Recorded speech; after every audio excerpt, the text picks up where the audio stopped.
This project essentially tries to understand and unpack how does resettlement itself create new forms of risk for people who are put into new resettlement sites. What are the forms of risk reduction measures available when people are moved into new forms of housing, especially in the context of disasters. I'm Emmanuel, and I'm an associate professor at the Global Health section at the University of Copenhagen, and I'm also the director for the Copenhagen Center for Disaster Research.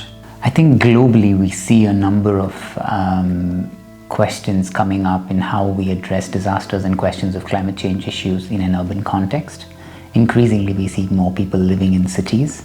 It's also important to understand how do people cope, how do people adapt, how do people resist different forms of global risk creation processes at a very local level in urban settings.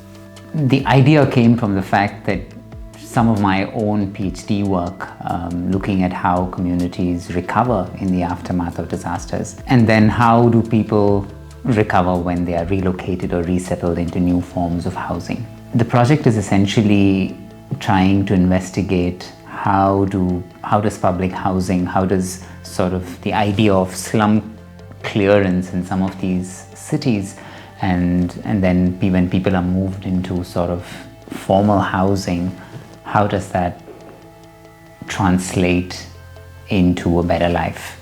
And we're asking that question in the context of disasters. How are people impacted by disasters when they're resettled in these new spaces?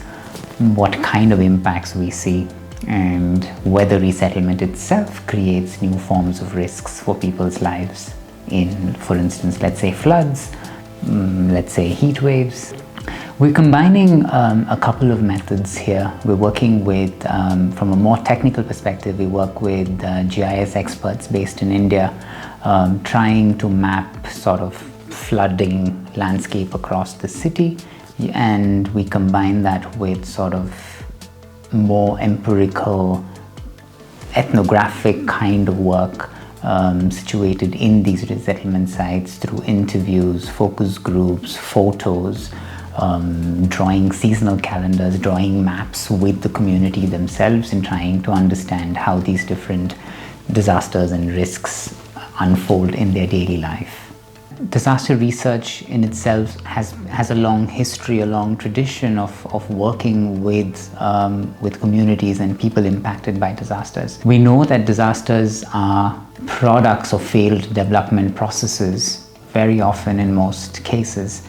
And through this project, we're trying to both empirically show how sort of new forms of developments can continue to create risk, exacerbate old ones as well, and at the same time theoretically engage with urban critical scholarship and other areas, allied areas where disaster research can actually contribute to show what are the contours of sort of the theory building within disaster risk reduction and disaster risk creation.